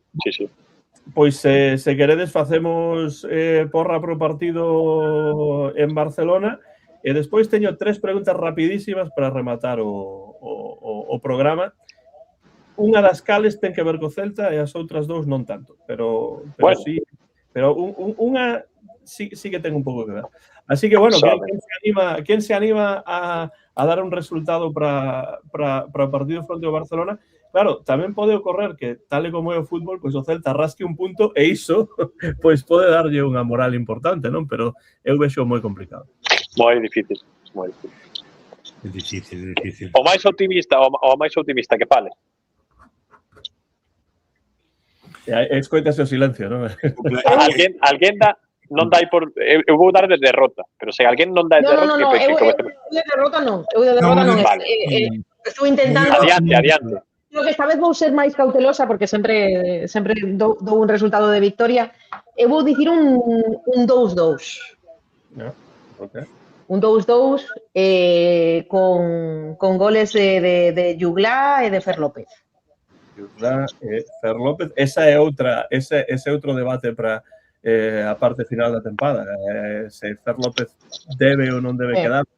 Non imos abrir ese melón neste. Os 20 millóns agora parecen moito, Por iso digo, hai quen fala diso no chat, pero podemos aliar iso para outro programa futuro. Eu vou dicir 2-0 do Barça porque non vexo o Celta realmente gañando ou sacando puntos neste encontro e, bueno, pois o Barça está ben, é o mellor equipo de España, tampouco é que faga un fútbol impresionante, pero é o mellor equipo da Liga e vai gañar a Liga con toda a xustiza e tamén vai gañar o partido fronte ao Celta. Eu digo 2-0 pros cataláns. Jorge. Bueno, a min cústame, como sempre, facer unha porra con derrota. Tiña pensado o 2-2, pero porque sí penso que, bueno, o único positivo podría ser un empate, e se un empate vai ser un empate con goles, eso eu teño claro. Eu non vexo un 1 ou un 0 do Barça, é moi complicado. Non xogan iso. Eso, polo que xogan. Entón, bueno, para non repetir e non decir 2-2, pois vou decir 3-3 nestes partidos locos, onde calquera cousa pode pasar, e rascamos un empate con 6 goles. Entón, eso, 3-3. Pero que marca, entón? Pois marca Borja, Iago e Fer López. Borja, Aspas e Fer López. Di aquí Abraham, ¿cómo que debate? Fer López es un crack, si se queda, buenísima noticia. Bueno, como digo, imos a adiar este debate. Bueno... Digo debate porque en redes vexo que hai xente que está moi con Fer, outros que non están tan seguros, entón por iso, claro, cando falemos da tempada en xeral no último programa, o derradeiro programa da tempada, pois haberá que falar disto tamén. Di Antonio Pérez, Celta, das positivas, 2-3. Magia negra. Iso sí que é ser... Ben, Antonio, ben. Iso sí que é ser positivo. Allá, por outra parte. 2-3 é unha cousa tráxica, non? Un penalti destos extrañísimos, unha vermella directa a Lewandowski, non sei, unha cousa para que non poida marcar. Rara, extraña. Outro día, ahora mesmo non lembro cando foi, pero nun destes partidos recentes, claro, que un equipo como Barça que se permite o luxo de xogar todo o partido e no minuto 70 pues saca a Rashford e a Lewandowski, dices tú, claro, é que eso é fondo de armario, non? Claro, así. Claro, ese fondo de armario... Claro. Incluso o chaval o Ronny Bardaggi, que é sueco tamén. Sí, é sueco. Sueco os pais son de Siria ou non sei onde. Pero ese é un xogador tamén que no Celta sería capitán en xeral, vamos, un escándalo de xogador. Sí, pero bueno. Bueno, eu vou decir, o Barça marca moito e concede moito. O ano pasado quedamos, se non lembro mal, 4-3. 4-3. Despois de ter o partido en moi boa posición para gañalo, pero... Sí, 4-3 quedamos. Pois vou case a repetir. Vou repetir outro 4-3. Veña. 4-3. Sí. Quen marca, entón? Pois para marcar o Barcelona a xente que marca é xente que corre moito espazo e xente que é intelixente. O sea, Borja, por intelixente, non por rápido. Borja, Jones e Billiot. Borja, Jones Sí, Borja. e Billiot. Borja sí que chegou fundido ao final de tempada, porque claro, xogou unha burrada. A ver, Borja tamén un xogo ten os seus tramos. Estamos vendo a versión que deu no Betis nas últimas tempadas de Borja, por desgracia. A versión máis fallona e tal. Non sei se tanto físico. Pero ten que ver un pouco con iso, ¿no? Ao principio prácticamente xogou moitísimo, estivo a moi alto nivel, e claro, chega un momento en que xa non dá, o corpo dá o que dá, ¿no? Pero é unha mágoa, sí. Sí, unha mágoa, pero moi boa tempada de Borja. Sí, do mellor. Temos xerais de que así, sempre hai que, cando se fala da tempada en xeral, ¿no? Como, bueno, antes decías o Fer López e demais, hai que ver se hai xente que ao final, facendo un resumo de todo, se foi xente que aportou máis do que restou, non? Eu teño claro que hai xente que aportou máis do que restou, sen dúbida. Sí, sí. E o caso de Borja é indiscutible. Bueno, está claro. E con Cervi que facemos? Eu teño teoría de que Chervi é o que está dentro de Chiño. Que ese vai ser o seu borrado a partir de agora. Bastante ben cobra o tío, ¿no? Para estar dentro de Chiño, sí. Cobra máis un Mask Singer como do programa para que a xente adiviñe quen está dentro de Chiño. Eu xa con 0-3 no Friburgo, que salga Cervi. Carallo, que salga Cervi ali a impresionar. E aquí Cine Español que Borja o ano pasado estivo casi 3 meses sen marcar, pero xa dixemos o ano pasado que facía máis do que marcar goles, Borja, que é unha cousa, ese tipo de xogador que realmente acaba fundido porque traballa moitísimo, non é só os goles que marca. Esta tempada, evidentemente, tivo unha porcentaxe enorme da tempada moi boa e agora está nun punto moito máis baixo e non só por non marcar goles, pero como dicides, eu penso moi comprensible. Ata a lesión que tivo, que foi cando perdimos a Copa ali contra o Albacete, ata ese partido Borja era o mellor do Celta sen dúbida.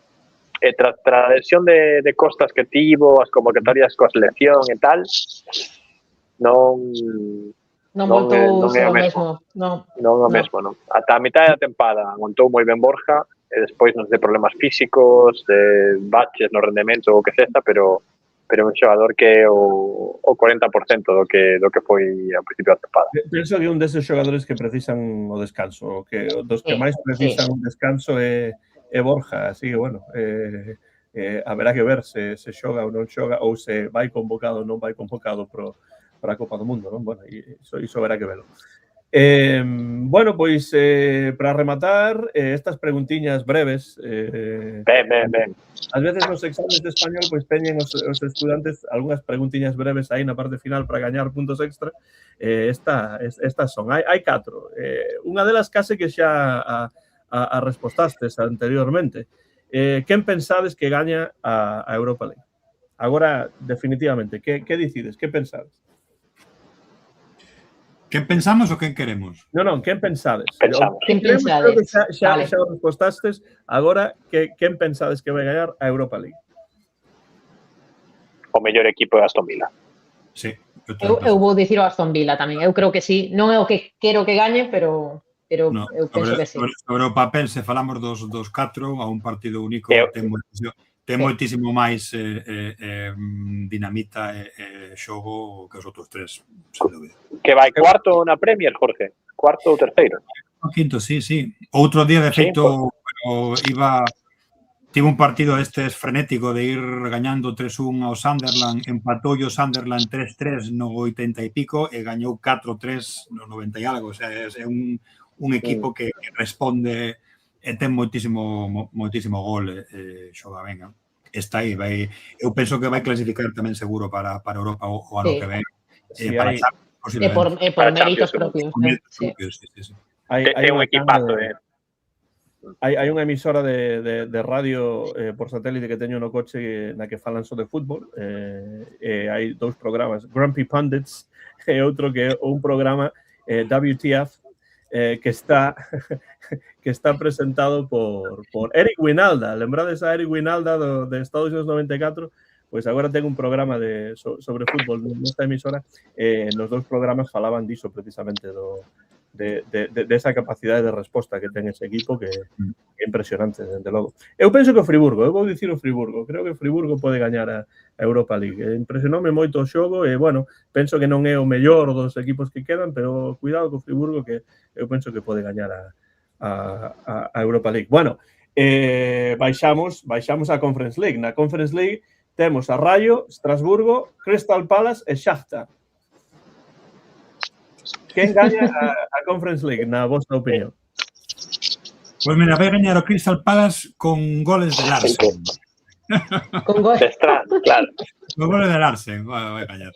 É que tamén pasa un pouco parecido, pasa incluso máis diferenza. O Crystal Palace ten como 15 veces mellor plantilla que calquera dos outros.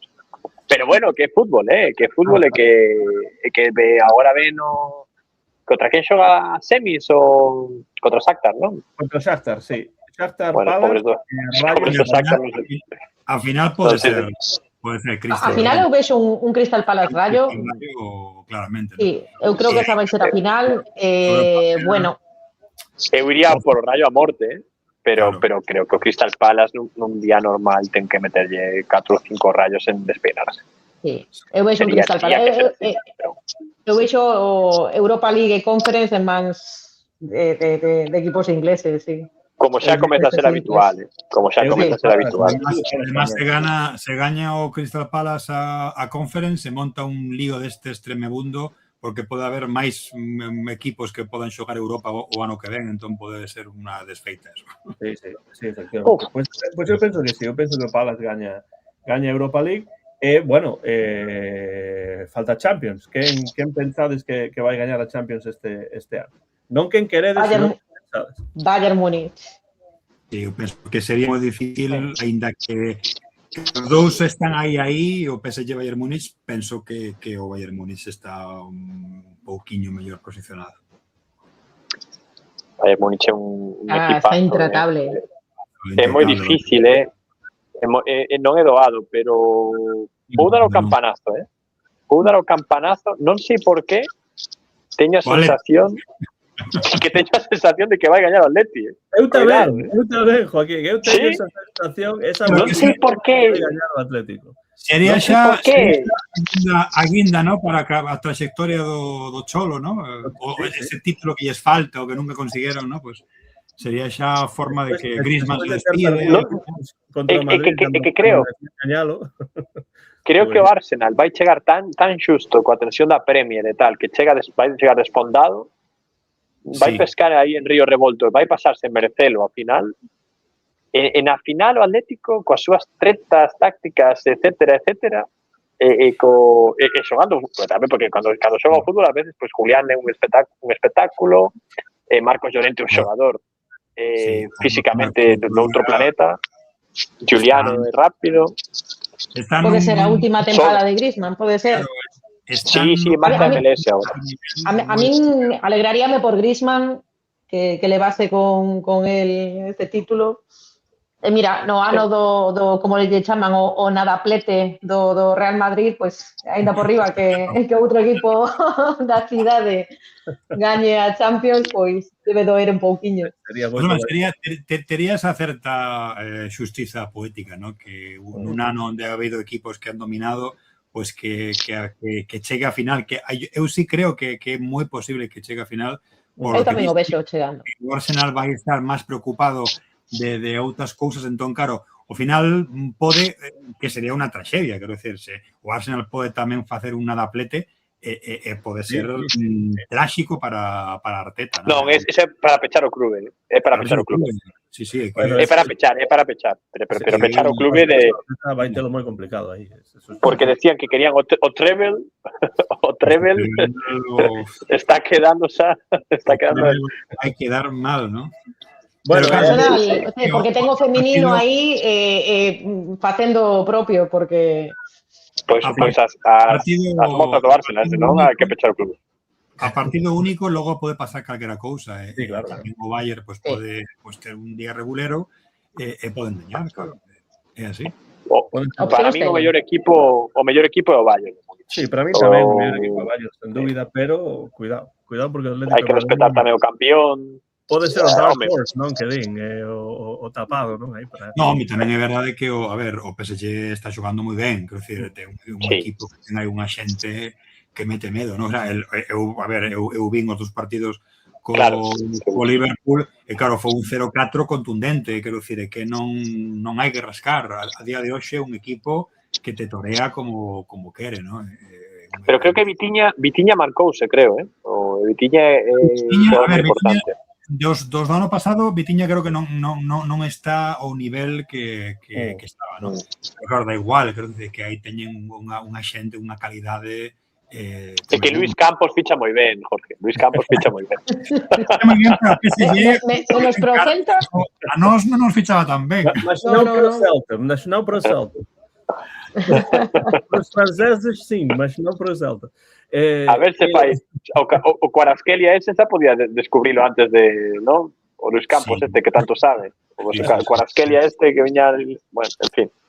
Bueno, de cando en vez falamos de fútbol internacional no Barça Celeste tamén, pero a derradeira pregunta non agardabades e con esta pechamos o programa de hoxe cando estamos xa na hora e 40 de emisión. Haberá a tempada que ven ou non haberá a tempada que ven derbi Celta Deportivo en primeira división. Que pensades sobre iso?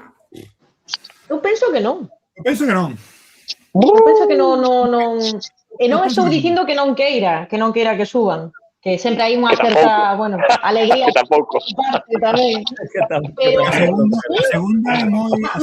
Mais que non querendo, non creo. Claro, a segunda é moi jodida e xa queda pouco. E realmente xa está aí a cousa non definitiva, porque en segunda non hai nada definitivo ata que se chegan as dúas, tres últimas tempadas, pero comezaron moi arriba e cando a xente comeza moi arriba, moi on fire, moi vou subir seguro, agora mesmo xa non é tan así.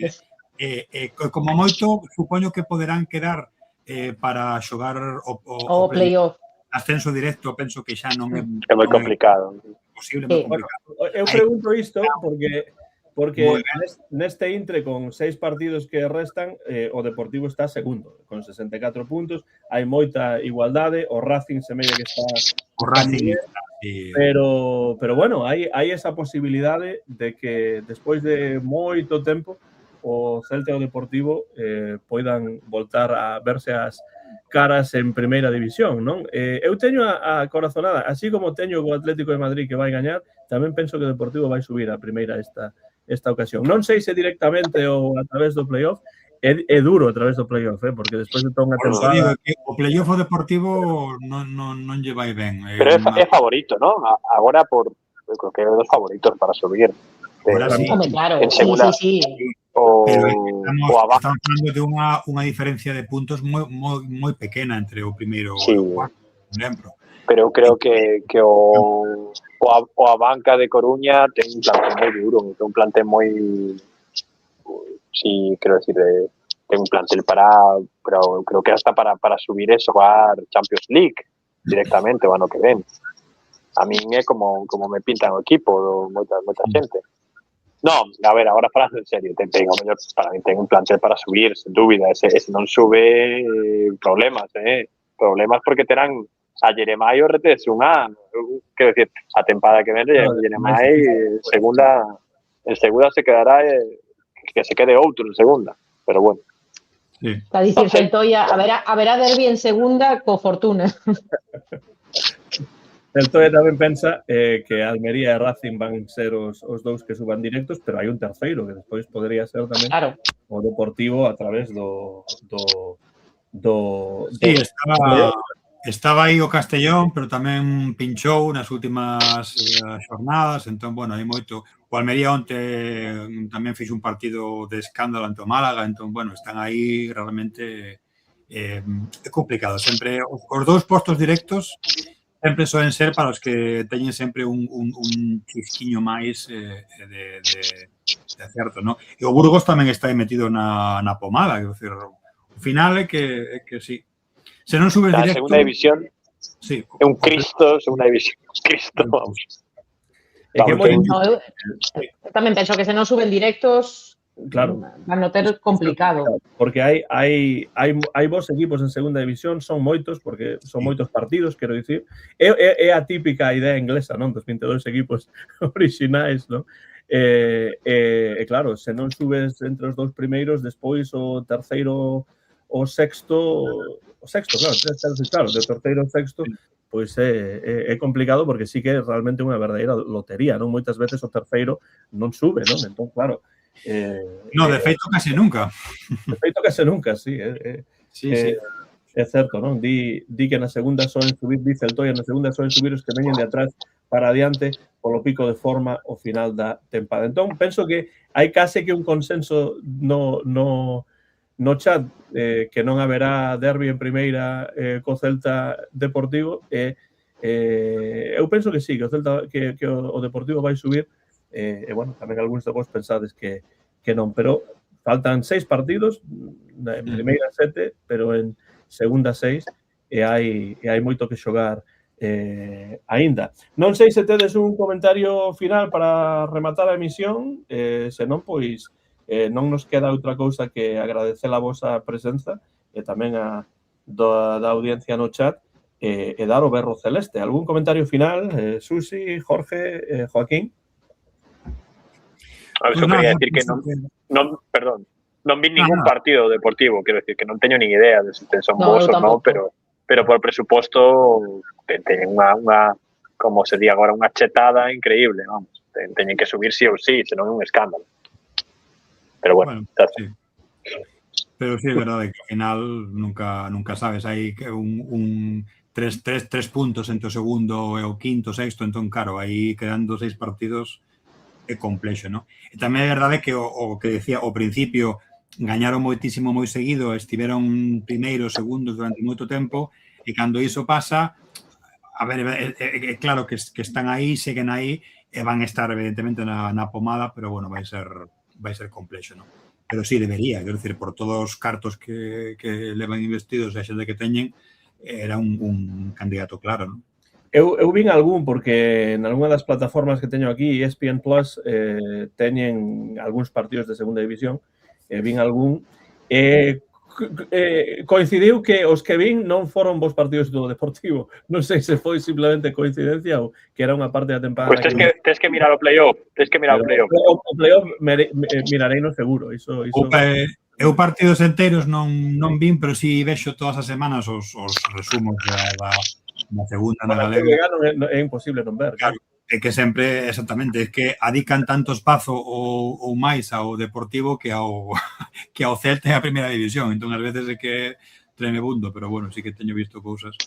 Pero sí, aí está, supoño que estará na pomada, non? Bueno, Jorge, pois rematamos con estes comentarios finais. Grazas, Jorge, por estar unha semana máis e a ver que trae o Celta dos vindeiros 2 partidos. O primeiro xa é mañá, mércores, despois, na fin de semana, outro partido complicado que ten que afrontar o Celta. Grazas, Jorge, por estar aí unha semana máis ao outro lado da liña. Nada, gracias a vos, como sempre, un placer e a ver que tal, que pasa mañá, que pasa o seguinte partido. Estamos xa pues, perto deste final de curso, que o Celta está pues, en esa disyuntiva, ¿no? Entre a urxencia e a ambición, con esa obligación de crecer como equipo para intentar aspirar a máis cousas, pero bueno, primeiro rematemos esta tempada, a ver que tal o gallá pues, podamos arañar puntiños aquí e alá e non pasalo, ter opcións, non? Chegar un pouco ao final para seguir xogando en Europa. o Villarreal 9 da noite o domingo. Así que mércores e domingo xoga o Celta. Grazas, Joaquín, tamén por estar aí dende o Suecia e agardo que todo vaya ben nese partido que tes que xogar mañá. Bueno, se Borja Iglesias está mal físicamente, vamos, imaginade como estou eu. Eu por sorte só vedes esta parte do meu corpo, así que imos deixalo así, vale. non vou errar.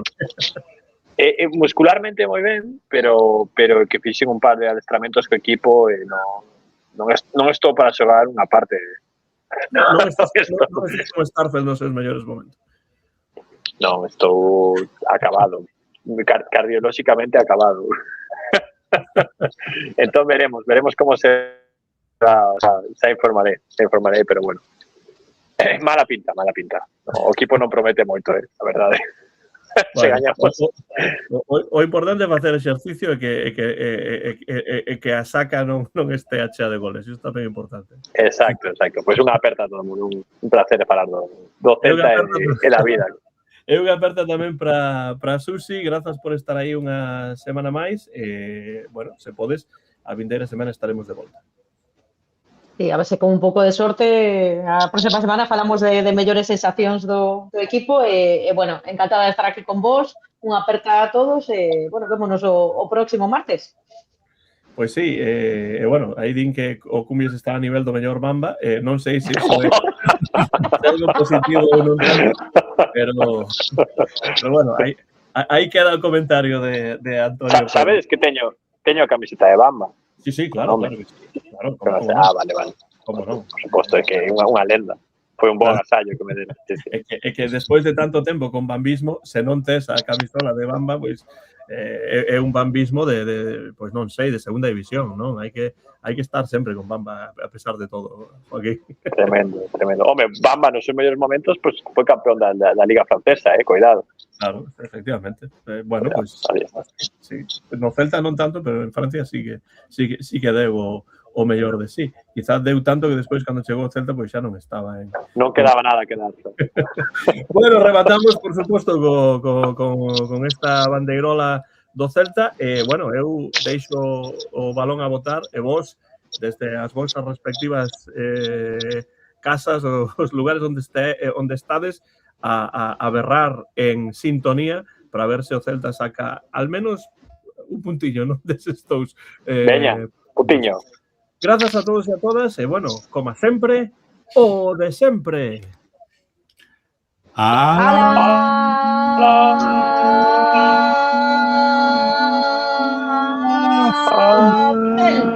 Celta! Celta!